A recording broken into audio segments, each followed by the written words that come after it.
I've known our first speaker for at least 2 decades, probably closer to 3, and always appreciated his willingness to engage at a deeper level and be provocative in addressing some of the most pressing urban issues of our day.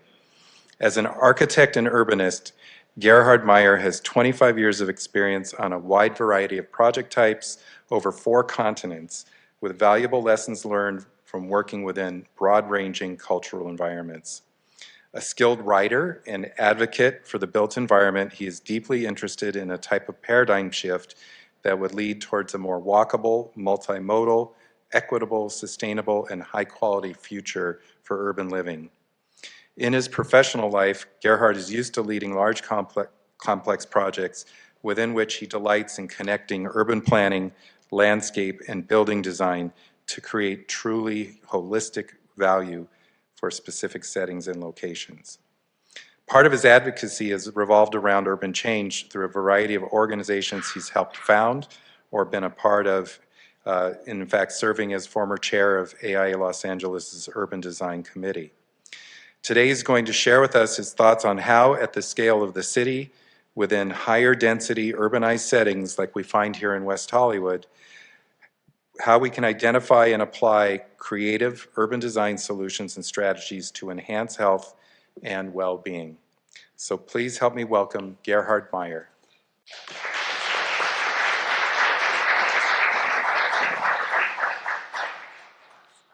Forward is this, right? I really appreciate the subject of talking about healthy cities. Just a little aside, I came to this country from Europe, obviously, because I speak still with an accent, even after many decades. I came with a Fulbright scholarship in sustainable design. And I don't want to get into that, but I'm convinced that good cities are one of the most potent tools we have to fight climate change. So talking about cities not in terms of how can we stuff more people in, or how can we make more money, is sort of like an aside. We got to make cities attractive so more and more people want to live in it, because automatically when you live in a city, you have a lower carbon footprint. It is our most potent method. So healthy living. We have the perfect conditions in Southern California for healthy living. We live in sort of like a climate Goldilocks zone. There are very few of those on the planet. Mediterranean climates, northern New Zealand, southern Australia, Chile, and there's even a band in China, Kunming, the Tibetan Plateau. It's very rare. We have a super special place here, right? So, and early on, we had adopted some very successful models. But before we do that, I was asking AI, what does it mean to live in a healthy city? And we should put a pin in that image, and I'll come back to that later, because what we see here is significant. You see sort of like a fruit stand, you see somebody in a healthy mobility mode, you see density, you see greenery. What you don't see is cars. And I think that is significant. That's what AI gave me, right? So let's remember that. Early on, in Southern California, we of course have fantastic examples of what it means to live with nature, right? I mean, you all know the Eames House and the Lovell Health House, by my fellow Austrian architect Richard Neutra. There is lesser known examples also, but they all excel in sort of like making the outdoors, the glorious outdoors, part of our indoor living experience. And the most famous, for me at least, is John Lautner's houses, where the union between indoor and outdoor is probably the most sophisticated and advanced. I mean, in his later work, he went so far that he doesn't even have a glass wall anymore. It just has an air curtain that separates the indoors from the outdoors. So that's all fantastic. The world found out about this through the publications, and everybody wanted this. Lots of people came, right? And everybody wanted a piece of this. So what happened? We ran out of nature. So we had to subdivide nature and give everybody just a little piece of it, right? So subdivisions, basically, they will plant it out and eventually there will be gardens. It's sort of like already a big compromise on this, right? So nature is already apportioned and reduced.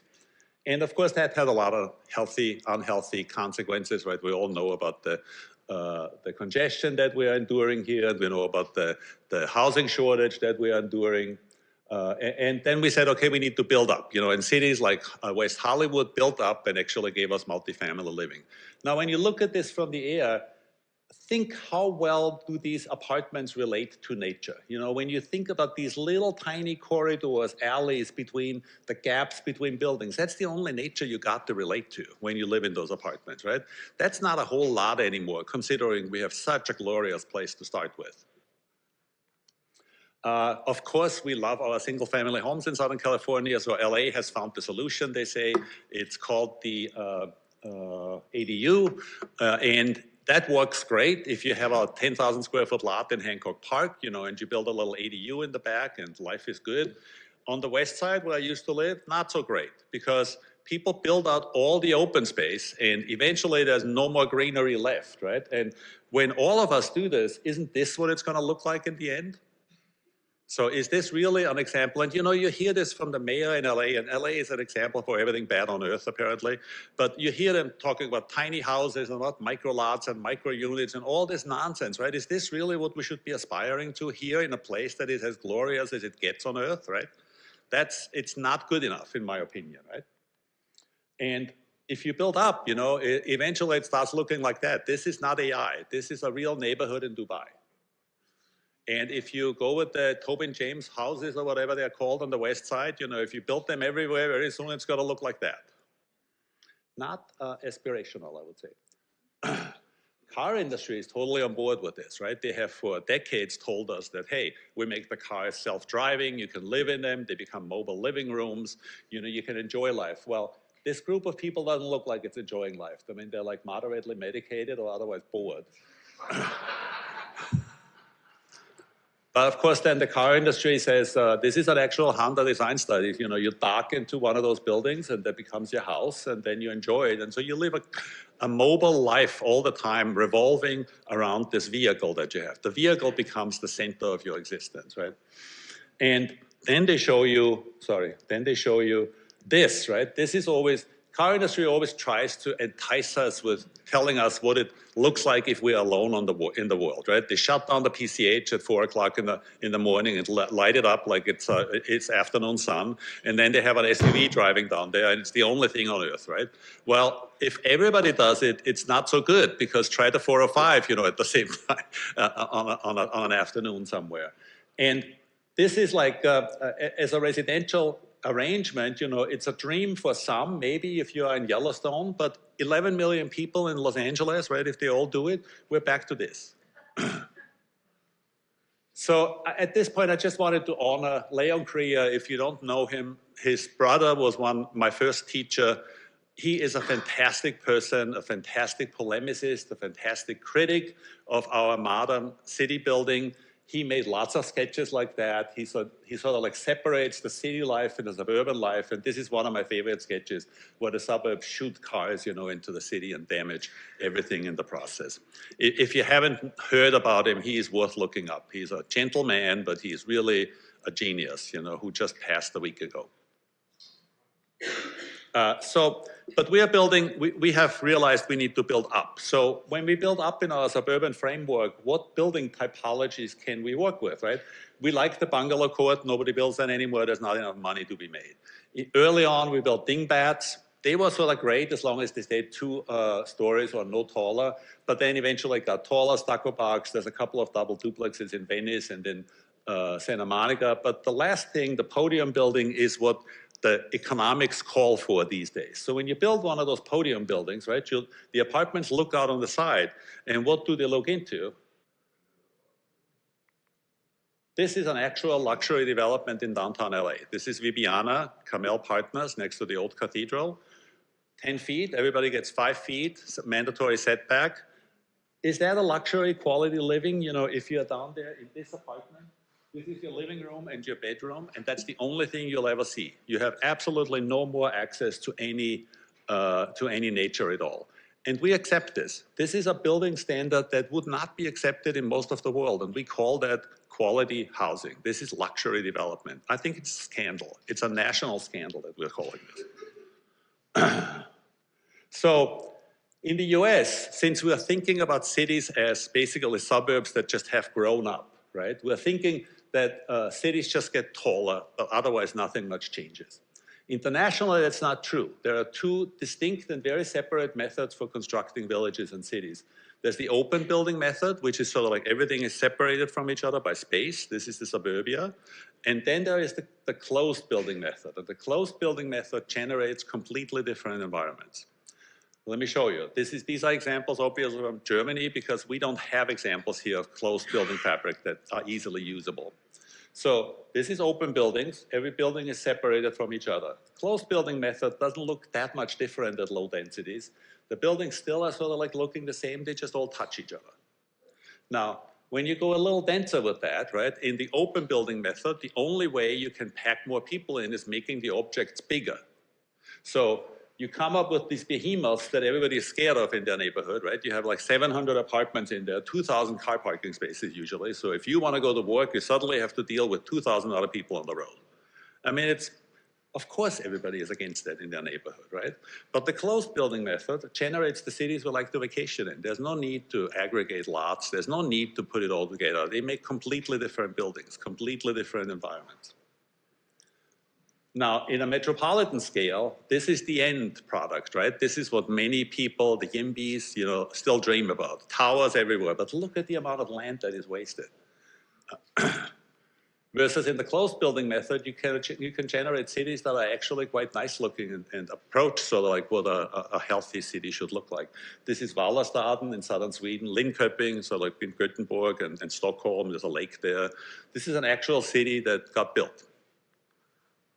So let's go back to comparing West Hollywood, you know, our urban fabric, and I was trying to find a city that has sort of like similar densities, but is built on a closed urban fabric. And I found this city called Freiburg. Freiburg in southwestern Germany, close to the Swiss border. Look how much greenery you have here that you can actually relate to. This is an urban living that actually relates to nature. And our nature is so much better. We have the best weather on Earth. Remember, we have one of the best places that exists on Earth. They don't. It's cold there and it's hot in the summer. So a little bit more into detail. Our open building urban method, you know, generates buildings that stand perpendicular to the street. You know, the windows look out on the side. The windows look into the side yard setback space. When you build two next to each other, they look into each other and nobody gets any light. So they sort of like live in semi-permanent shade. In the closed building method, that building is turned around. The windows relate to the street, but they also are open into an interior courtyard. Suddenly you get natural cross ventilation and it encourages a completely different quality of life. This is a floor plan for one of our typical buildings. This only is a single loaded corridors. If that lot was twice, the developer would have made it double loaded and you never see the daylight. It's just pitiful what we accept as multifamily housing. Closed building method generates this. There's probably a million examples of this on Pinterest if you want to look for that. These apartments have the living rooms towards the street and the bedrooms towards the interior courtyard, and you can sleep in a city with open windows and you will actually not be bothered and you have natural cross ventilation. This is how the rest of the world lives. This is how we live. And nobody wants to build more of that, and I wonder why. So again, this is the quality of life that our multifamily affords us. This is the quality of life that you get when you look into an interior courtyard. So we must not accept urban space to be what is left over after we design cities and buildings. That's a crucial thing right now, because that is the change of mindset that is necessary for us to build better cities. You know, if we want urban space to become healthy and pleasant to live in, we must focus on creating it in the way we want it to be. Healthy urban space is not created by accident, but not by policy, but by design. What does that mean? This is Rome, very famous map, Noli map. No. Giambattista Noli, 18th century, he cataloged Rome, and he cataloged it in such a way that all the spaces that the public had access to are white, and all the spaces that are private are black. He doesn't care about buildings, ownership. Any one of these gray blobs could be 10 different owners. He doesn't care about that. He just cares about the space that people can use in the city. There's the Pantheon there, you know, Piazza Navona, the Spanish Steps are off this screen a little bit to the north, the Trevi Fountain is to the right. So he catalogs the Pantheon the same way as a cathedral because people can go into it, so it's white. Now, This is an urban design the way I think it should be practiced. This is an actual office practicing urban design. What the people there did is they cut out the public spaces from that Nolly map and start playing with it. They start arranging it and they create a framework of open spaces that they want to call a new city. And when they had that done, then they start populating that with actual buildings. And they're not historical looking buildings, they are modern buildings, right? And from that, they conclude the following, right? A city's most valuable asset is its public space. It is where a city is perceived and its quality judged from. That's what you see in a city, the public space. It's not about the buildings, it's not about who built them, whether it's Elon Musk or anybody else. It's like, what quality is the urban space? It's where the decision is made whether a life outside one's own individual spaces is possible or even desirable. Right? You judge that whether you want to go out. Is that a nice experience or is it not a nice experience? Only in special cases, urban buildings are freestanding, individual objects. Their main function within the city is to be the facades and walls of urban spaces. So the city hall, the courthouse, the churches, they can be freestanding. Individual housing projects, they become just the background, the fabric, that frames the urban spaces that you're supposed to enjoy your life in the city. This is not what we do, but that's what we need to do. Now, of course, we need to talk about urban greening and about all this other stuff that helps our climate change. Does anybody know what this building is? City Hall in Paris. They planted a forest in front of it. I can show you probably a similar image from the City Hall in Vienna that just has the same forest because that helps keeping the temperatures down and all that stuff, right? This is the most famous shopping street in London, Oxford Street. They're going to turn this into a pedestrian zone with adequate tree cover. This is the first purpose-built car-free development in Tempe, Arizona. It's very famous, cul-de-sac. It has gone absolutely wild, like wildfire. I mean, like they have projects all over the country now. The demand is enormous for this stuff. But in order to get all this here in West Hollywood, you cannot get to it unless you do this. You confront the big elephant in the room, and that is all our open space is eaten up by cars. And as long as we keep that focus, we will not be able to do anything else. So what do these other cities do that had the similar situation? They converted the streets into multimodal streets. They widened the sidewalks, they made a dedicated lane for public transit. There's still some cars, you have a dedicated protected bike lanes. And what happens to the capacity of that street? We are afraid of this, right? But this is actually a study from New South Wales, from Sydney. The capacity on the left side, 12,000, it doubles on the right side. And that's only if the transit is good. Metro doesn't, I work for Metro, so please don't tell anybody. But Metro doesn't look at this, at the public transit as something that everybody will take. They only look at it that it is provided for the people who can't afford their cars. And they spend 95% of their time talking about what happens to the cars and not enough what happens on the transit. But if the transit is good, and if the bike lanes are good, then people will actually do it. And there's like a flip that happens, right? That suddenly everybody takes it because it's a quality way of getting around. So here's an example that applied that. Paris in 2007 was, if you've been there at the time, diesel smoke everywhere. It was hot in August. I mean, all the Parisians are in the south of France in August, but nevertheless, it's hot and nasty there. And they were suffocating. So they elected a mayor, Anne Hidalgo, and she built hundreds of kilometers of bike lanes, limited the speed of all the cars in Paris to 20 miles an hour, roughly. They built 300 car-free streets in front of schools. They reclaimed public spaces by eliminating tens of thousands of parking spots, planted tens of thousands of trees, created car-free zones. The result, air pollution is only in that minor little red line that's the ring road around it. Everybody else is breathing clean air. Now, the model for pollution is China, right? Everybody talks about Beijing, where you couldn't even see the buildings in the distance anymore because the haze was so thick. That was 10 years ago. They had embraced the car model in the name of prosperity at the time. Meanwhile, they have aggressively changed course and reintroduced protected bike infrastructure in its cities. So they did the multimodal streets. Today, Beijing has 2,000 miles of protected bike paths. This is just Beijing. The whole country has changed, but just Beijing has 2,000 miles of protected bike paths, and they're expanding it at a rate of 130 miles a year. And In central Beijing, the goal is to increase the bike mobility from 45, so they got people out of the cars, 45% of their people already take the bikes, they want to increase it to 75%. By the way, there's a guy called Chris Brundtlet, the Dutch Bicycle Embassy, he's a friend of mine. These are his images. He travels all over the world to help people how to do this. And you should actually, he comes here sometimes because I met him in Culver City. If you want to get ideas with how to convert your city into a functional multimodal environment, he's probably the best you can get.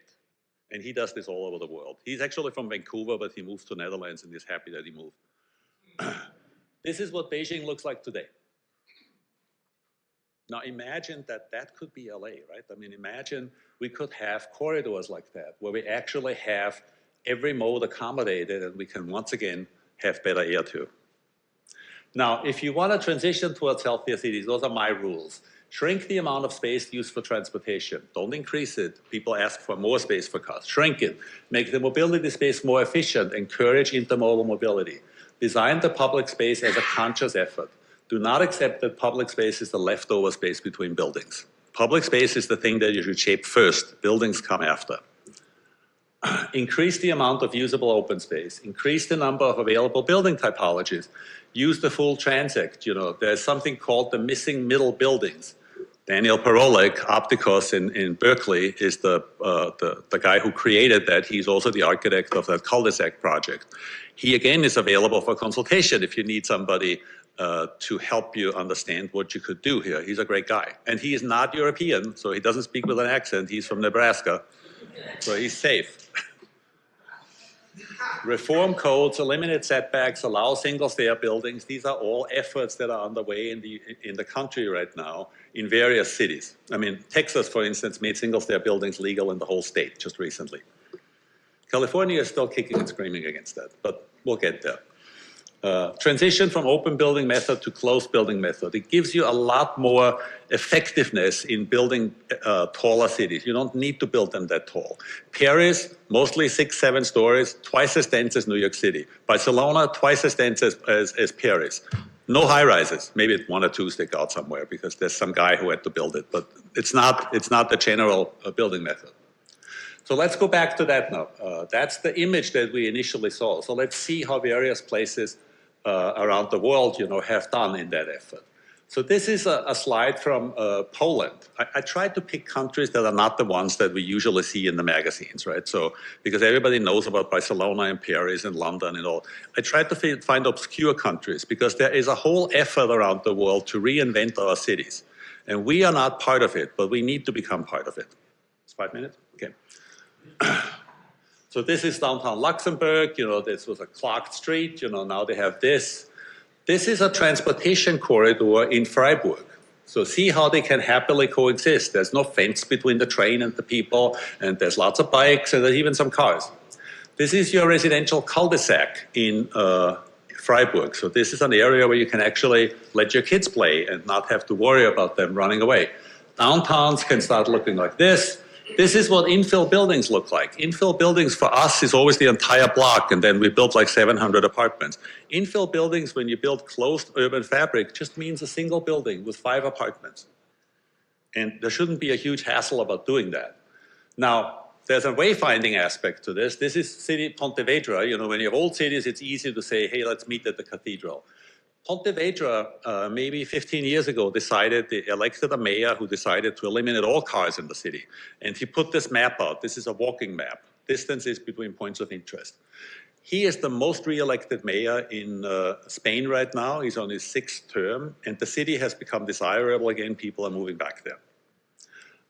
Wayfinding also works in modern cities. This is an example from Vienna, these 2 towers that lean towards each other. You know, it's a gateway, so you can say, hey, let's meet at these towers that lean towards each other. And then, of course, also cities are now 24-hour cities. This works at night. They light up the ceilings, so you can actually also use that as a visual beacon at night. Most important space that we need and we don't have, interior courtyards. This is what people live into. This is the stuff that would drive the quality of the projects up by an immeasurable amount. You can be very inventive with interior courtyards. That's an example from the Netherlands. And this is actually the last slide. the most important space in the city are your public parks. You need the public parks, you know, for people to relax.